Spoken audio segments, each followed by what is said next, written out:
LinkedIn users who are watching right now or who may be watching this program later. Yes, anda semua tidak salah alamat. This is a Stay Kind program. Usually Azif Mustafa is the one who is opening the session, but tonight it's me, Nurul Fathiyah, who is opening the session. You might be wondering, where is Azif?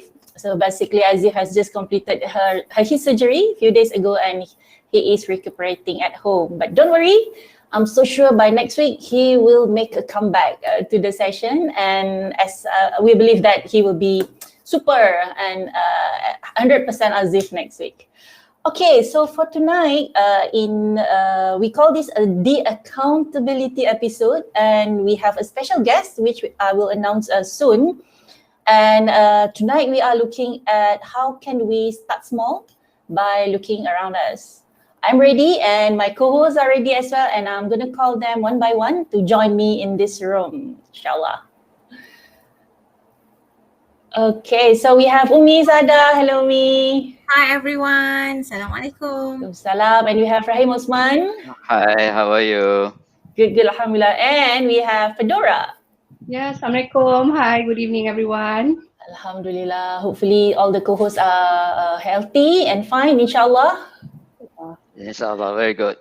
Okay, so the guest for tonight is invited by Rahim Osman. Maybe Rahim, you can just share a little bit what is so special about the man who's coming to join us tonight. Novie Tajuddin, he's the CEO of MICPA. I think he has been there for almost 2 years now. I've known him for such a long time. In fact, 25 years. Jubilee, that shows that how young we are, obviously. But I'm okay with that. 25, it's still a good number for me. So it's good to have him. I think he's such a nice person, jovial, very bubbly, and I think we can definitely share a lot of information about especially those accountants, and at the same time how he managed to also contribute personally on his personal capacity as Novie Tajuddin on this, Stay Kind chapter. Yeah? So, of course, we are more than happy to have him. And I think we have a list of questions, a lot of questions. In fact, hopefully he can answer within this time frame. I know that he talks a lot. Hopefully we can manage this within the 1 hour period. Inshallah. And I'm sure by now, Mr. Novie is ready to be grilled by us, but don't worry, we grill, but we maintain kind, because this program is Stay Kind, not stay grilling ke apa ke kan. So welcome Mr. Novie Tajuddin to our program, the accountability episode of Stay Kind. Thank you Nurul, thank you to the co-host, thank you to all, thank you Rahim for personally inviting me. I'm very honored actually when I've been called for this session, and as mentioned by Rahim just now, obviously I'm more than happy to share whatever is good, because positivity, the positive vibes are actually very good for us and for the society. I believe we can leverage on it on individual basis and maybe at a bigger scale. Yeah. Wow, I'm feeling very positive already just listening to that. Alhamdulillah. Okay, this is my first encounter with you, Mr. Novie, and I'm so sure a lot of audience, some of them know you, but some of them do not know you. Maybe I start the ball rolling by getting you to introduce a little bit about yourself. Oh, okay. I'm actually a 08 IC number from Perak. Was born in Teluk Intan. Just a normal guy, schooling in Perak as well. Yeah, and now I'm working in MICPA, the Malaysian Institute of Certified Public Accountants. Maybe just a few seconds to talk about MICPA. People do not know, it's just the oldest professional accountancy organization in Malaysia, which established in 1958. So there are quite a number of certified public accountants in the market today are actually MICPA members. Yeah, so it is a very long journey. It was 63 years old, actually, MICPA. And we just had our, what I call this, anniversary this Monday. Yeah. So, I myself as a professional accountant, and been working in the commercial and also in the GLCs, and also, and now I'm leading the professional accountancy body, which is MICPA. I think cukup tu. So, okay, over to you, Rahim. All right, I think this is related to the background also. Novi, as I've known you for 25 years, Jubilee, Yes, yes. and I've known you from SAP days. I've known you a lot, inside out, Wow. including the dark side. No, I mean, Oh my no, God. just kidding, just kidding. But anyway, I'm sure people here would like to know more about, other than the background that you have described just now. Um, what do you do actually, and why you're doing what you are doing now from those days until today, right? Yeah. Yeah. So I think towards the past few jobs that I actually embarked on recently, for the past 3 jobs, it is more towards education. In the past, I was in the commercial and being a CFO and so forth, and financial controller, but it is more towards just talking about profitability and just talk about the bottom line and the top numbers. But when I joined Yayasan Peneraju in 2014, then after that, I think it was 3 years I was there, and I moved to EMGS, the Education Malaysia Global Services, in promoting the Malaysia education to international level, and then now to MIPA. It is all around the education stream. What I can feel is the satisfaction of helping people, the satisfaction of giving people education, the satisfaction by seeing the success stories of this education line, where the people who are successful in their education will help their family, especially for the underprivileged family. When, for example, when I was in Peneraju at that time, we can see that quite a number of people were B40 groups, which they have lifted their lifestyle, their socio-economic status to a better one, so that they can actually support their family. I think that is the key thing.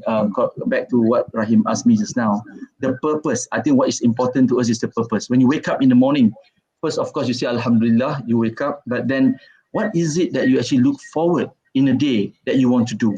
I think that is something that I feel satisfied myself. Yeah. I stop there first, Rahim. Oh, I thought you're going to continue another 5 minutes, but okay, I think that's good enough. So next, of course, I pass this to Ummi, please. Hi, thank you, Rahim. About you, Novi, I'm so excited to meet you because I am an accountant as well. And like I told you just now, I now remember where I met you before. We Oops. actually we actually met during our convocation CIMA during 2015. We are sharing the stage convocation together. Can you believe it? Okay, I think I need to go back and visit the photo, the big ones. Yeah, and the difference between me and you that time was I was wearing with the what we call it, the mortarboard, but you don't have. I think because of the timing. Yes, right? the timing. Yeah. Yes, what's the timing? Correct. Okay. Then I suddenly saw that your name, after your name, you have FCMA. How come this guy have fellowship? I graduated the same time, but this guy has fellowship. Now I just know that you are actually far more superior than me. No. And now you are the the CEO of MICPA, and I also want to tell you that when I started my career at Ernst & Young, I also took MIPA, but I failed in the middle. I failed the second paper twice, so that's why I try again when we have the opportunity to do the CIMA. So I'm really excited the moment that Rahim told me that we are having Novie Tajuddin with us. Actually, I am very excited from the inside, but I hide it from everyone. Thank you. Okay, so Novi, my question for you: how would you describe your personal style? Because I believe you have done the personality test, the dominance, influence, compliance, and steadiness. Okay. Yeah. Rahsia aku. Yeah, so I want to know which Yeah. types of personality and then maybe your leadership style. Yeah. Thank you, Ummi. Yeah. Actually, from the DISC profiling, right? I would consider myself as dominant is high, yeah, but at the same time, my I influential is higher than dominance. And that's how you can see like this. And then the influential covers everything, you know. And then the steadiness is very low. So I would say I describe myself as a very dynamic person. So if today you ask me to sell, I can sell. If you ask me to do more on compliance job, I will do a compliance job. So I would say I'm macam mana what's the right word? Very dynamic lah, very dynamic and can suit with the environment and shift very fast. I will not say that I'm already used to do this, and because my steadiness is very low, and the compliance is going high when I'm under pressure. So when people pressure, then I will make sure that it is correct and legal and so forth, so that the compliance is getting higher and higher. So the graph will be like this: BISC, you know. But I is so high, so that's why people say that I'm a person. If I were to do sales, I will make sure that it happens and it is going to. I mean, I will get the result. But with influential, with justification, I'm not going to sell. That's another thing: accountability and integrity. I will not sell anything. Up to the sky. I will tell the truth, what exactly it is. Yeah. So I need the true person to tell what it is all about. Yeah. Great to know that. And I think our personality is about the same. Good news. Yeah, maybe accountant blood. Yeah. Okay. Yeah. Okay.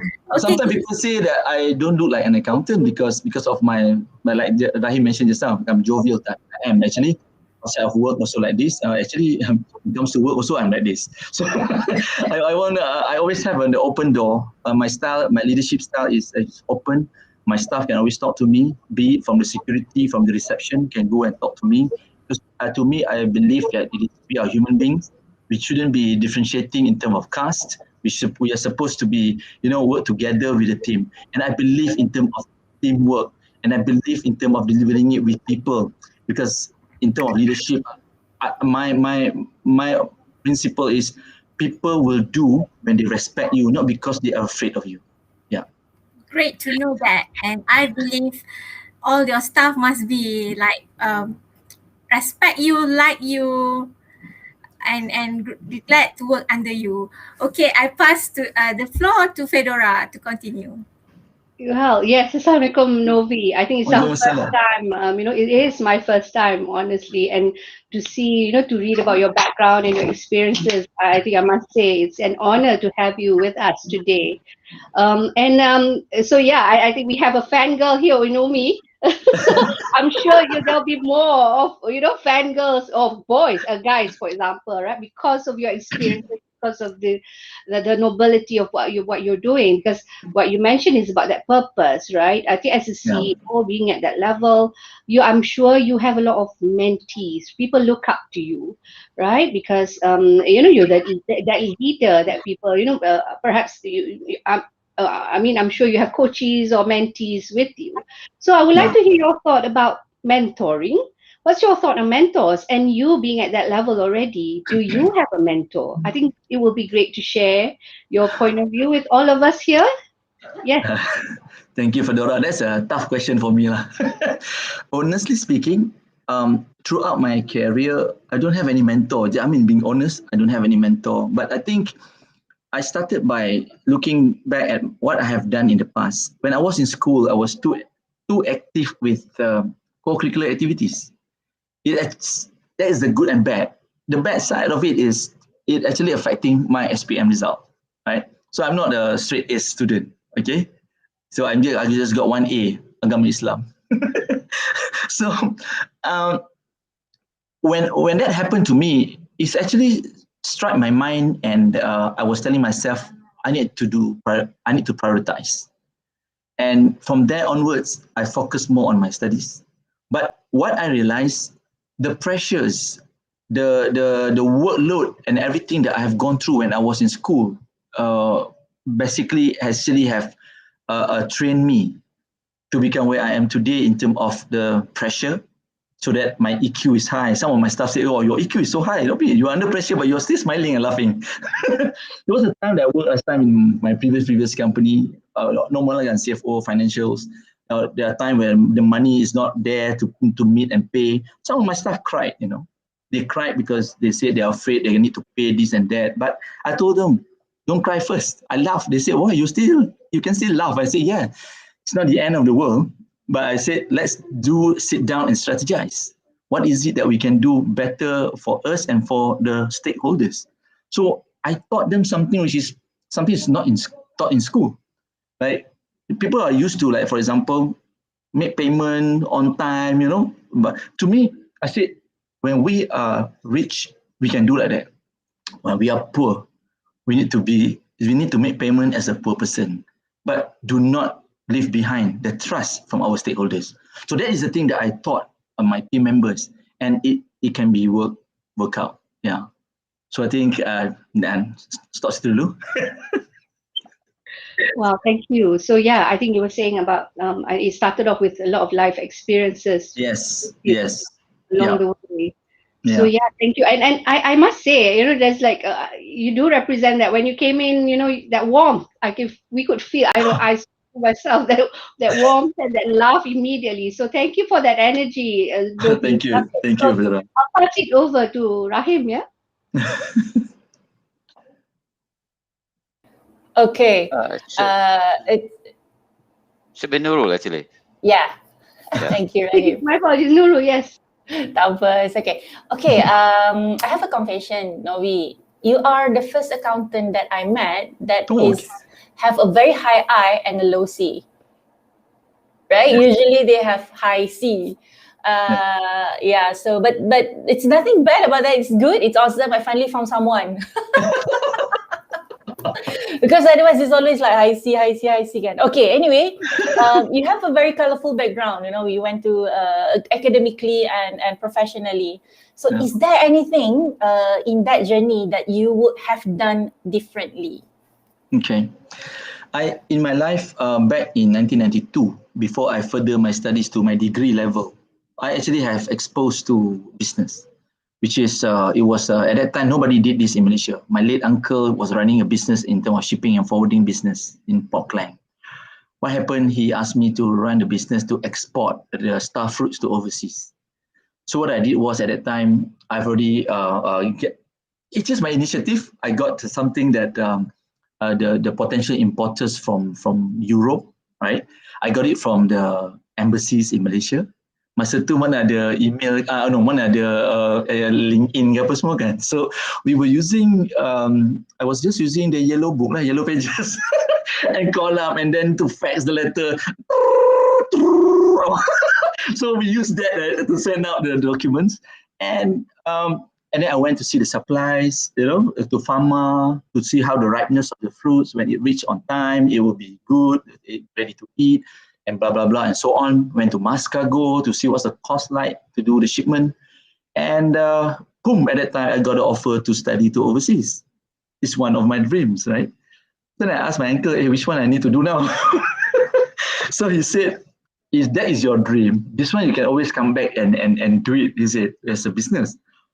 Then he also said, maybe if you don't go for your study, your mom will go after me.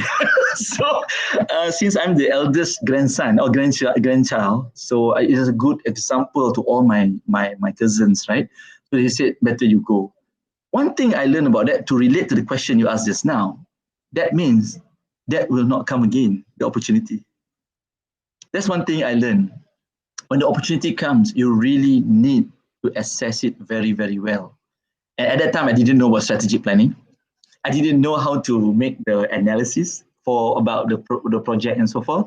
So I think when I came back, I tried. But I realized, I watched on TV, I saw, oh, there's one guy already done it. Good lah. A few hectares of the star fruits, which means the timing. When I went for study, people already grabbed the opportunity and did that business. And he has already earned the market share. So that is one thing, if you were to ask me, things that I wanted to do if I was given the opportunity. Maybe today I'm a businessman. I don't know. That's my answer. Thank you. I'll definitely buy star fruit from you, Mr. Novie. Okay, over to you, Rahim. All right. Yeah, something that I didn't know that you did that before I know you. So I didn't know that you were in this entrepreneurship as well. But don't be. I think like what we discussed even before, right, in the previous session, everybody wants to be an entrepreneur, but it's not easy. Yeah. In fact, from my own experience, even until now, just name it. I think Novi, what kind of mountains that I'm facing every day. It's a tough business. Yeah. So True. yeah, I think probably people need more advice, even from you, beyond this session. Yeah. But anyway, now, right? Especially now, people are working at home. Now the boundary is blurry when it comes to working and also personal. So even I also found it very difficult to manage the boundary now, because even at night people are still calling. I still call people, that kind of stuff. So how do you balance this? How do you balance between work and also personal, so that at least your family, your wife, your children able to actually enjoy your time as well? Yeah. Thanks, Rahim. Very good question. To me, it is up to you, for you to determine and decide what you want in a day, right? So, say example, if we work from home, I think employers, bosses, they also need to understand the flexibility of the people when they're working from home, especially when the staff are having small children. I don't mind, like when we are discussing like this, suddenly, there's one baby boy sitting on the laps of the mother while the mother is talking. Don't get irritated or what. I mean, that's how it is, because you are working from home. Secondly, you need to have trust to your people, because I believe in the trust. I always emphasize to my people that you need to earn the trust, and you have to have the trust, and semua ni you do it, and because of it must be halal, right? Be it you are Muslim or non-Muslim, I'm telling them it must be halal. So in everybody's religions, I say. So working from home, to be honest, I like it, because I don't need to spend time on the road to and fro. That's one. And you can divide the time for your family, or you can even divide the time to have a breakfast with your family, or you can even have early dinner with your family. You see, this is very beautiful. If you ask me, besides COVID, right? Yeah, besides the pandemic. But working from home is hectic. Because of the flexibility, I don't mind that we are also working until night, for example. But it is not every day. When the time comes, it is something very urgent and important. Right? Say example, like I had my AGM on Monday. I feel so tired because last week it was so terrible. I was working late and so forth. Then I saw my calendar suddenly out of blue. Tuesday is empty. So I told my PA, can I apply leave? So I did apply leave. I was on leave yesterday. I slept until 12 o'clock in the afternoon. Who cares? Don't switch on your laptop. I didn't switch on my laptop at all yesterday. I don't care. So today, first thing in the morning, I open buat email, whatever. So at least yesterday I enjoyed my time. I got time with my family. I saw my car not being washed for a few months since lockdown. I took the opportunity to just wash my car, my own. So I mean, those are the things small thing that you enjoy yourself with. Yeah, that's how we balance it. We strike the balance like that. Yeah, say example, like afterwards, after we talk like this, for example, right? Then suddenly my son said, "Daddy, can we play FIFA? PlayStation, PS4?"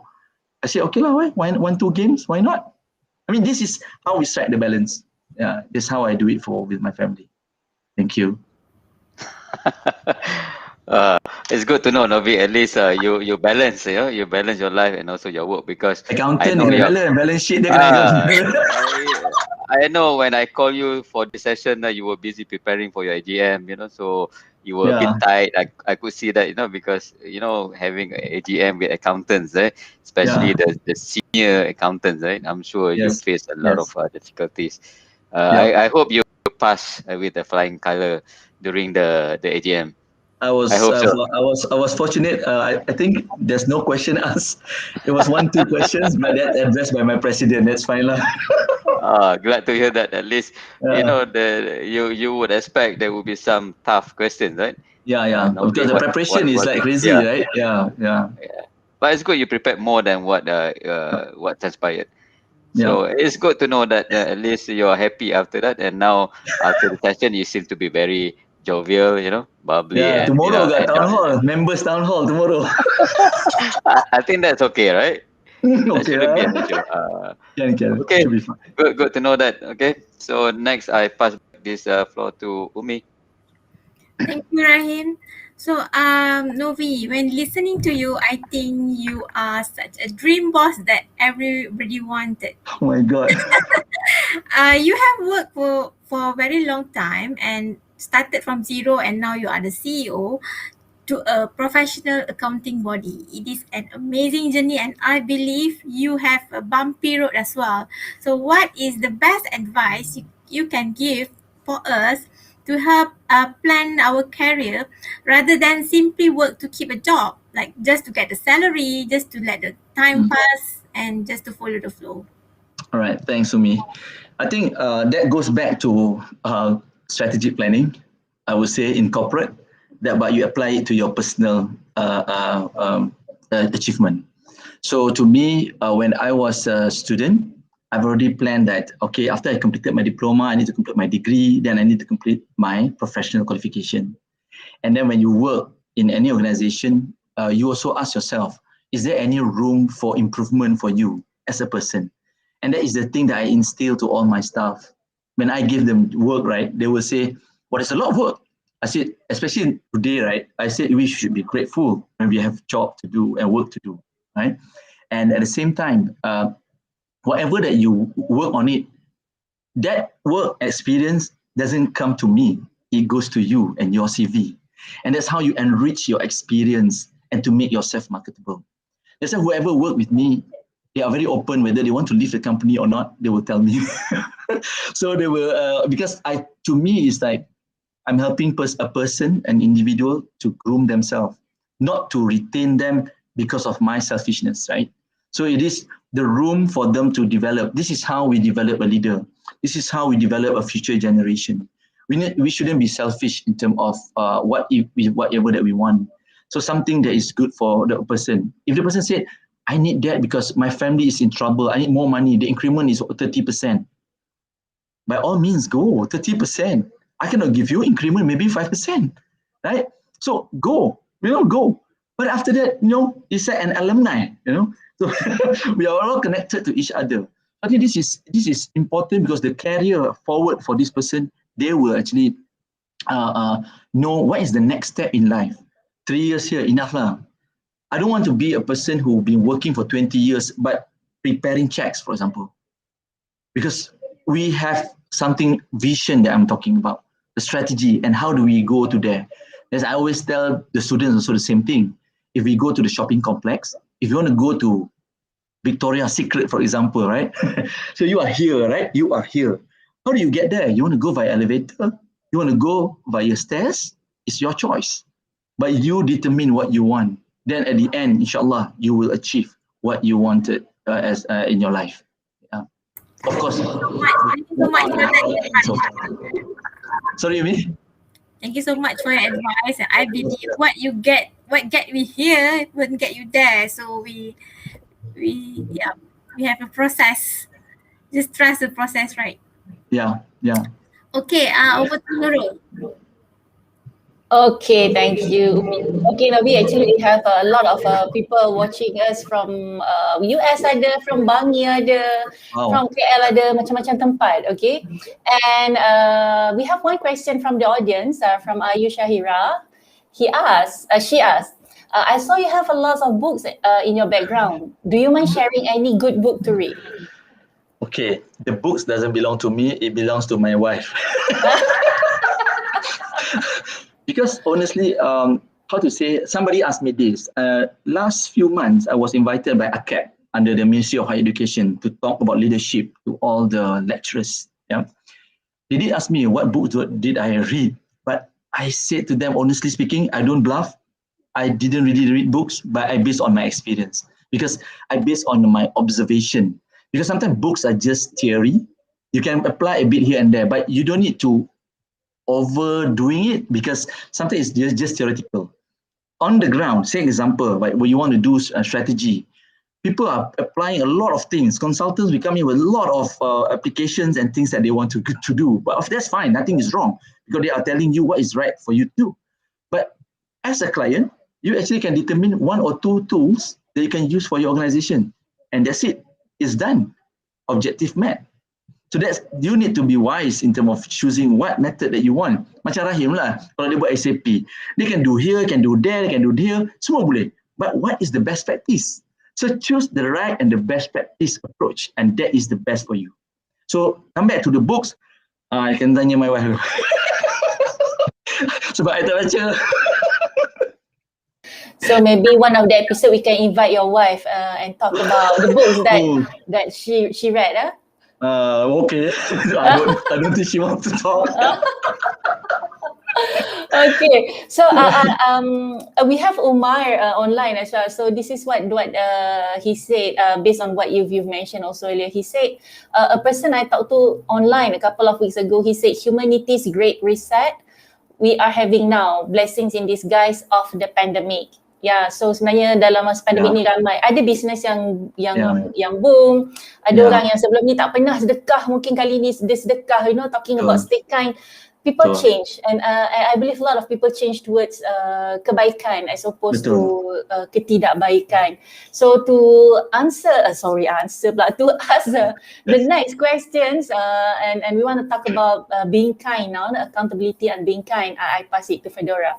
Fedora.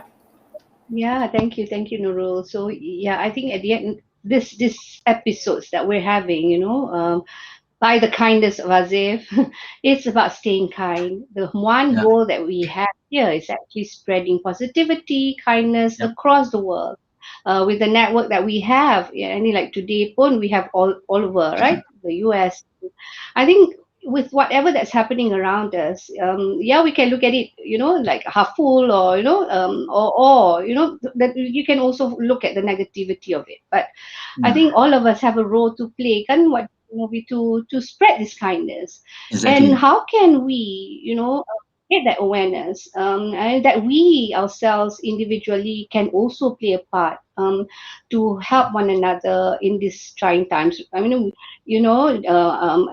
what can we do, and how do we create that awareness? Maybe I remember I saw your video too. It's all about in the Facebook, right? It's about what's happening around now, how the with the simple things with frontliners, for example. So maybe to hear your thoughts on how then can we get awareness, and how can we spread this kindness around us, Yeah.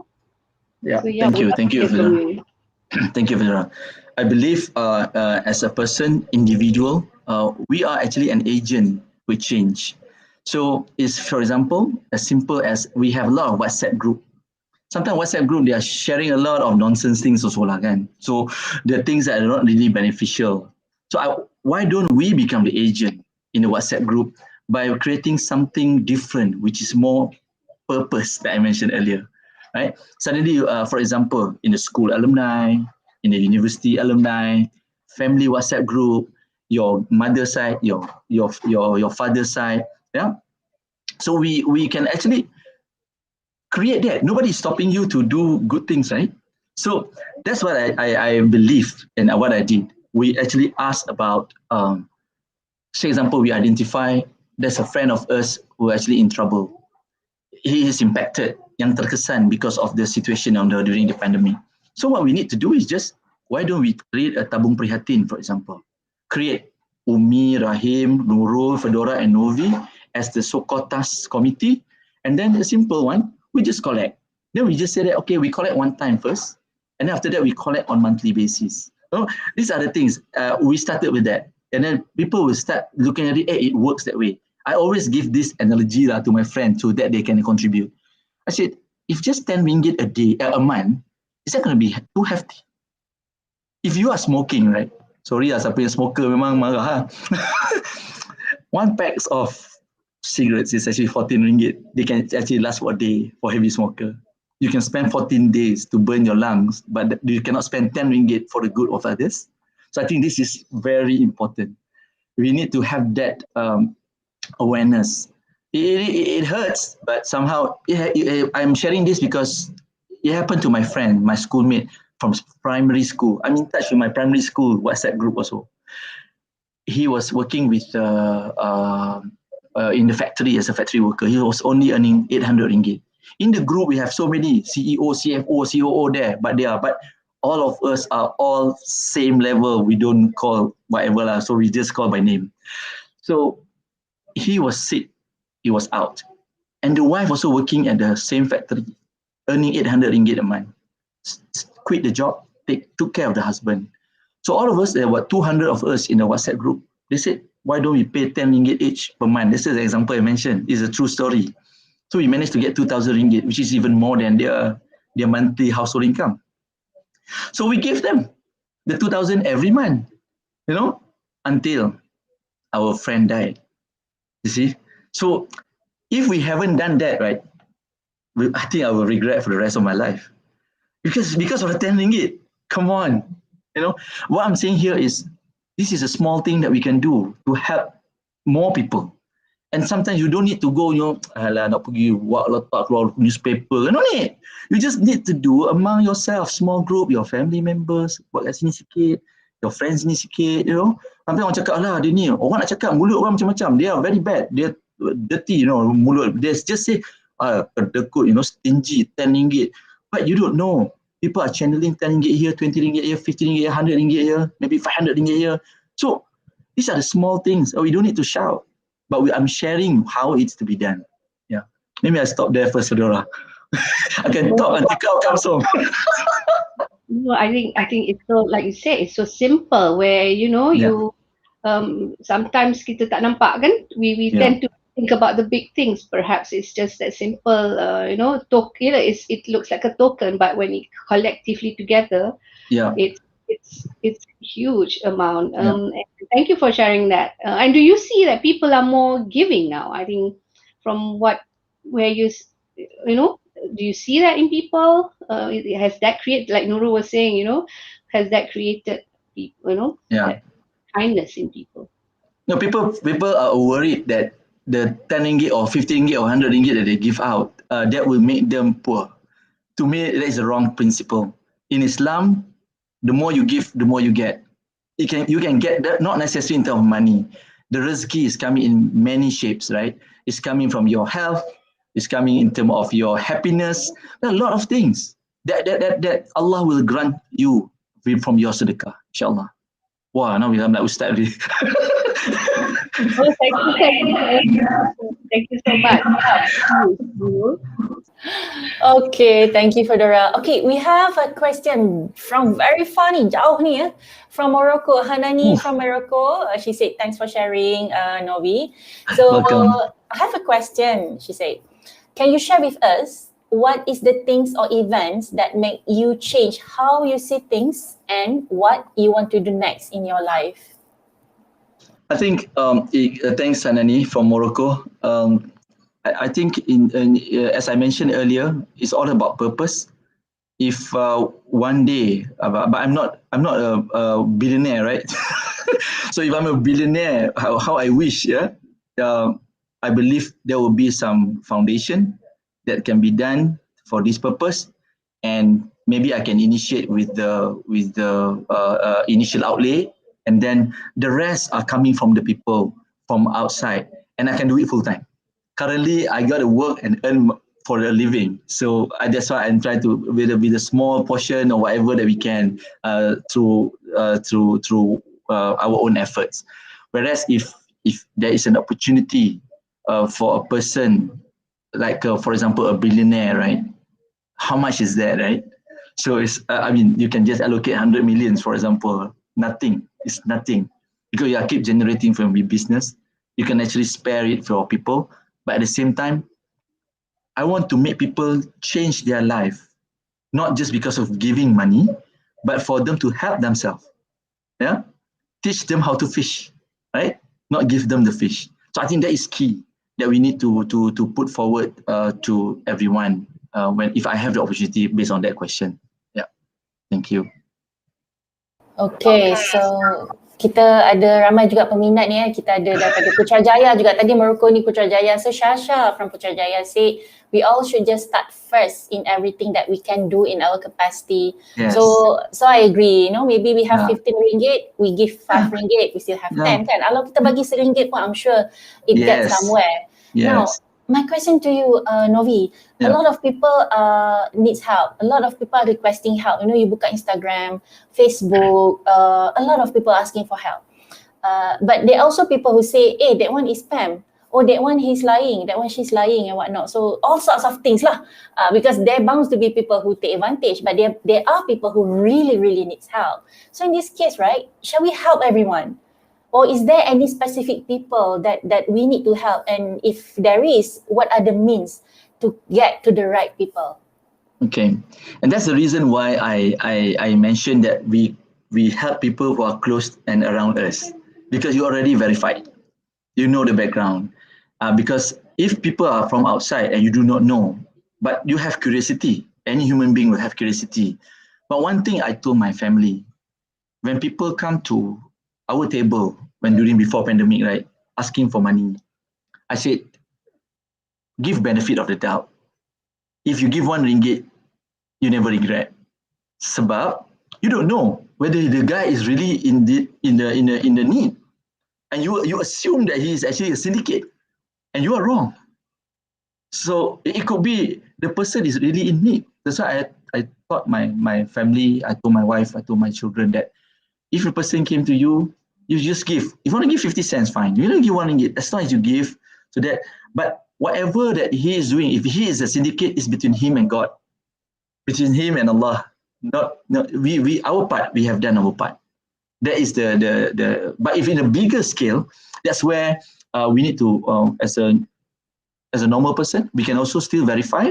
We can check with friends. We can check with the others, or if that's fine. Or maybe there's another way that we did when I was helping the people in the rural area with my friends before pandemic. We also realized that there are people are viral about this family. But one thing we need to know is the distribution of wealth. So because of viral, this family actually have already got, we verified, it's actually got a few sacks of rice in the house, which I don't think is necessary. So that's why we need to have an even distribution. That's why we have a different targeted people and targeted areas. So that there are people in need, but it was not viral, kesian. Pity them because they don't have viral it, but you don't get it, right? So people viral, you got it. So we have to make our own judgment to give out.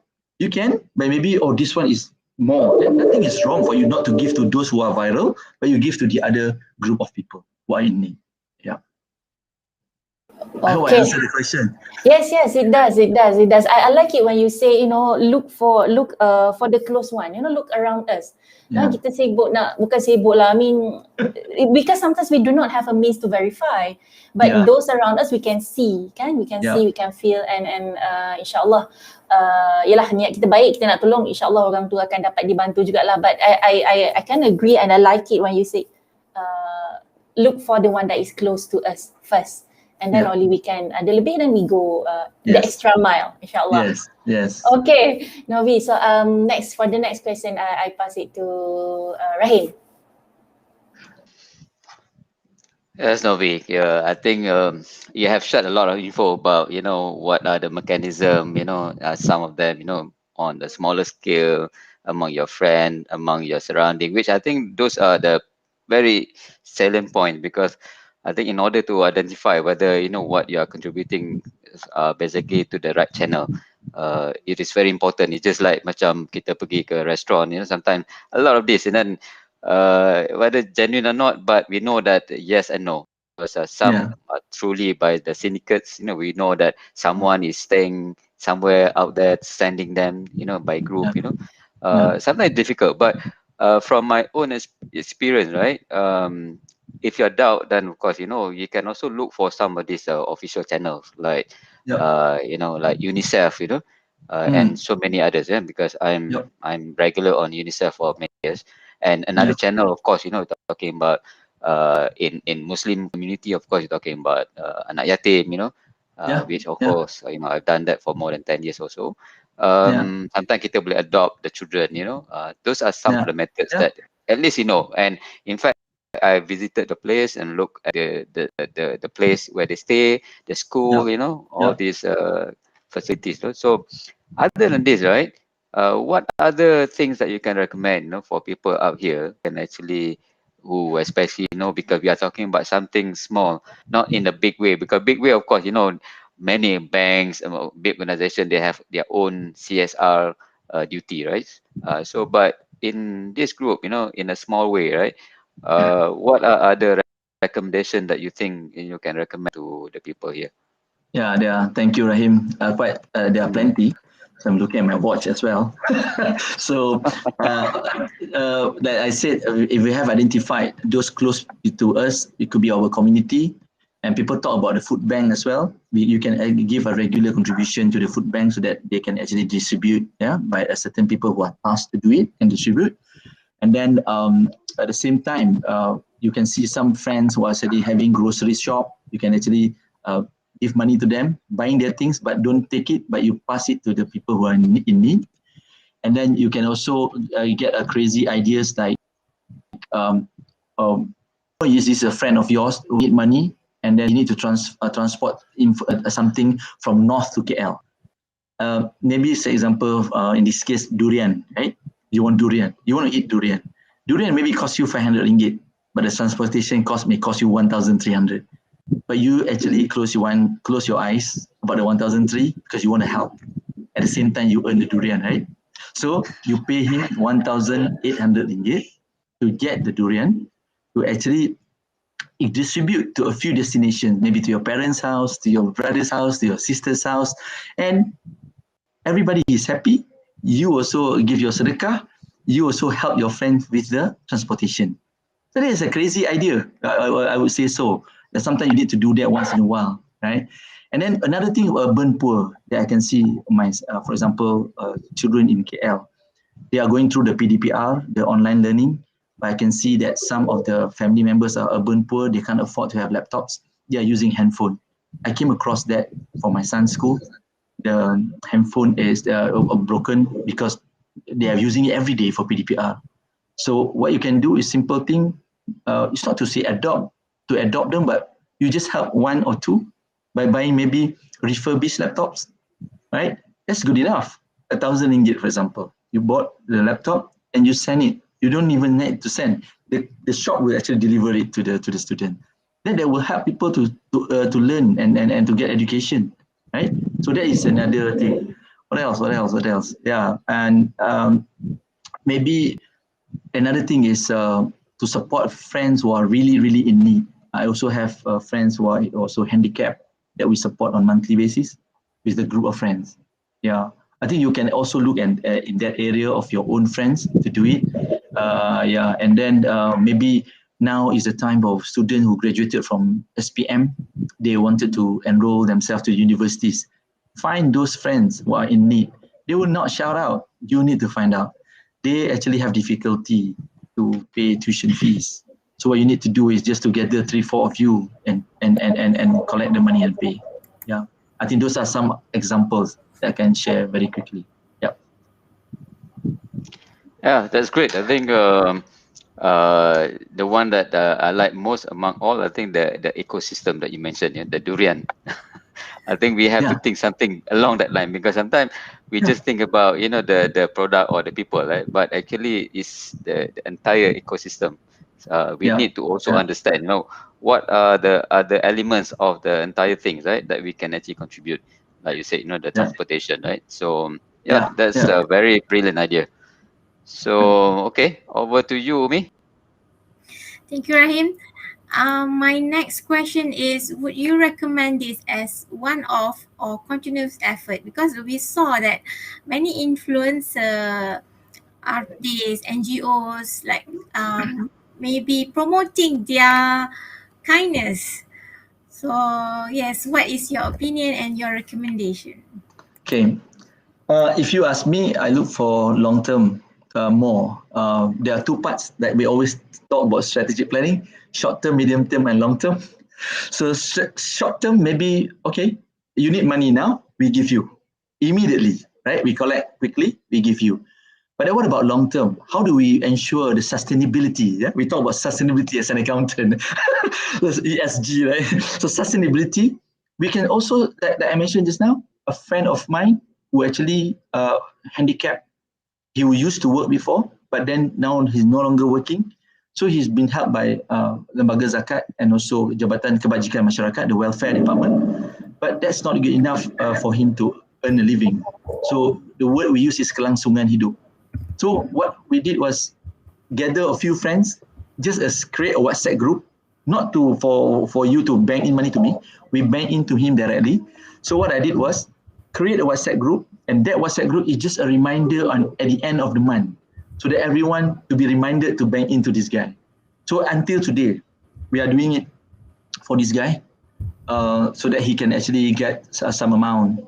We saw that day that we said, hey, he got some small business work and so forth, but we decided, we said, never mind, let's continue giving, because he's really a handicapped guy on the wheelchair, right?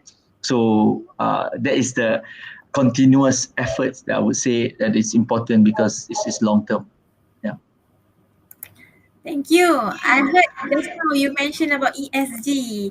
Maybe audience wants to know ESG. Actually, I was there during the talk MICPA with Tan Sri Wahid Omar, right? Yes. About ESG, economic, social, and government. Right? Governance. Yeah. Governance. Okay. Yeah. Okay. Over to you, Nurul. Okay. We may have time for one or two more questions, but from the panel. But before that, I'm just gonna read a question from Muhammad Fazil Harun. Okay, so he asked about a bad manager. Is there such thing as bad manager, and how do you deal with this kind of manager? Okay, I think that's why they call it managers and not leaders, right?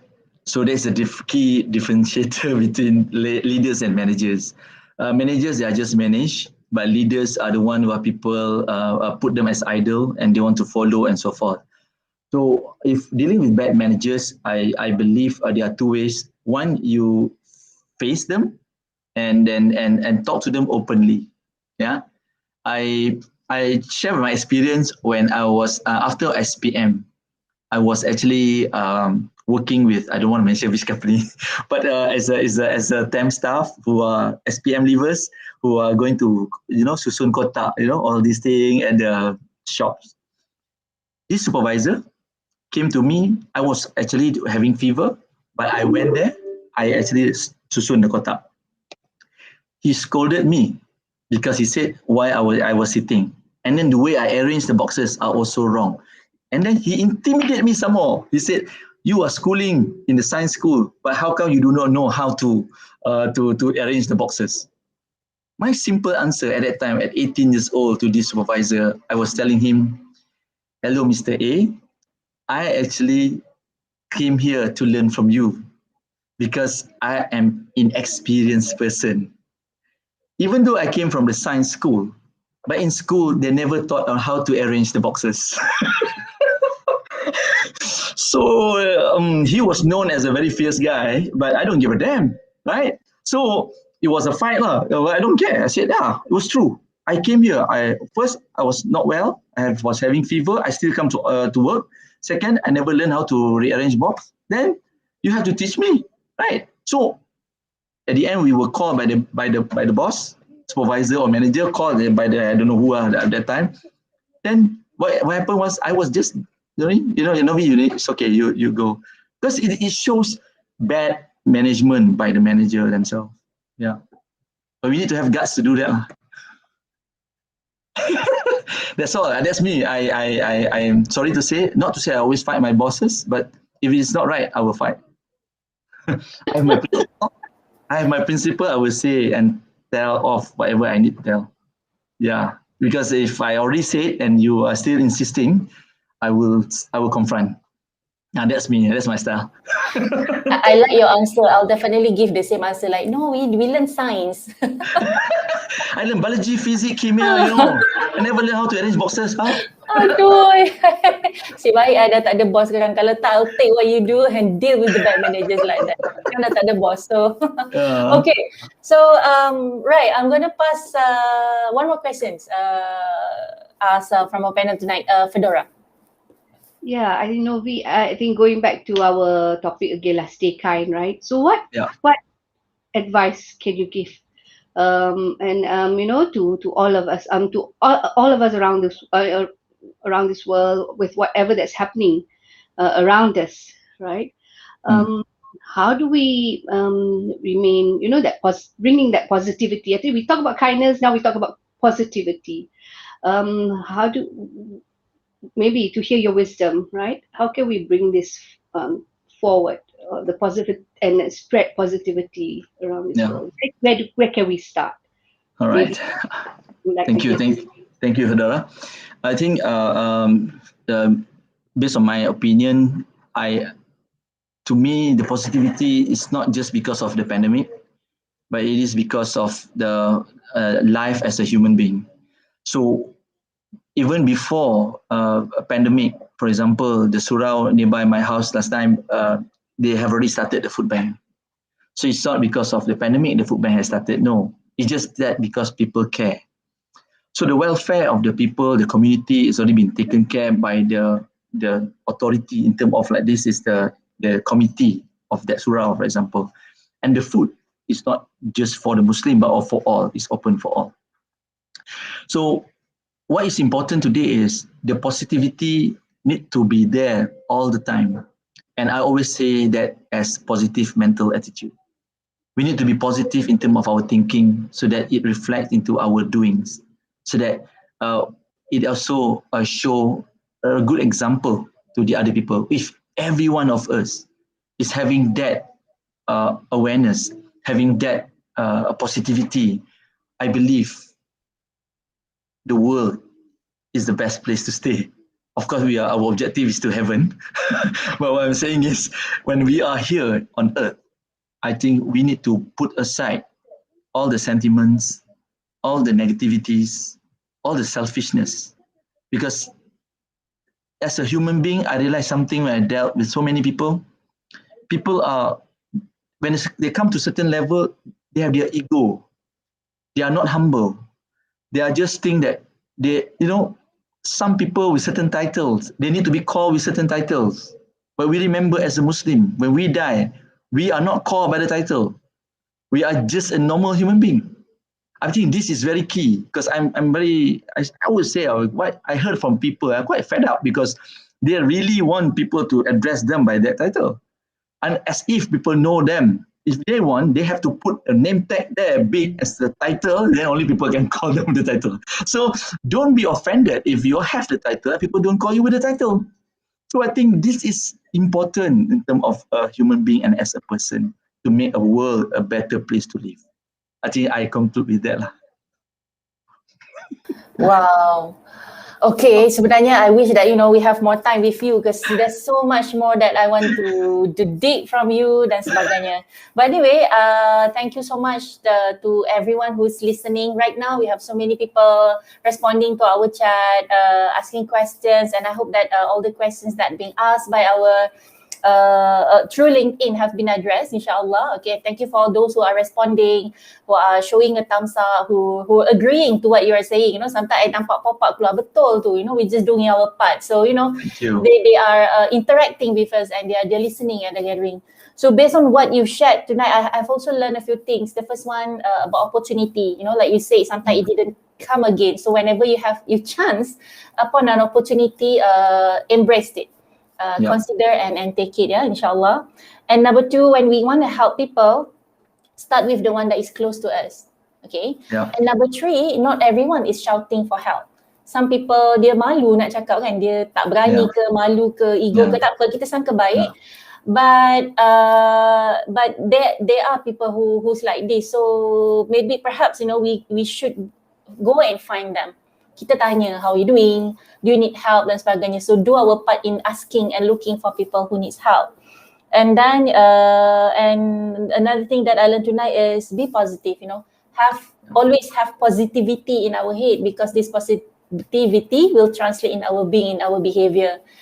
So those are amazing sharings that you've that I've picked up from our discussion tonight. Okay, so maybe any last word from Ummi, Rahim, or Fedora before we close the session? Yeah, I think thank you so much, Novie. I think it's highly inspiring. I think from what we have our internal chats too. We were like, whoa. So like I said from the beginning, you had one girl, fan girl, but now I believe you have more now. So, but unfortunately, there's a question by Shawal, but I believe we have reached our end. I'm unable to post this question. But thank you so much, Novie, and thank you Most everyone. welcome. My pleasure. So much to learn and highly inspiring. Yeah, I'm just a normal human being, just sharing. I'm not that great. I'm just sharing. Thank you. Inshallah. So on behalf of the host and on behalf of Azif, thank you so much for being with us tonight, and we wish you all the best with whatever ventures that you're going to do tomorrow and onwards. And I hope that MIPA continues to benefit the professions and the community around Malaysia, and hopefully, impacting around the world as well. Thank you so much once again, Novie, and thank you, my co-hosts, Ummi, Rahim, Fedora, and of course, Azif, who's silently working behind the screen. And everybody, every Wednesday at 9 o'clock, we have this program, Stay Kind. So we look forward to see you again next week at same time, same day, every week, inshallah. Bye. Assalamualaikum warahmatullahi wabarakatuh, and have a very, very good night. Thank you. You. Thank you. Bye-bye.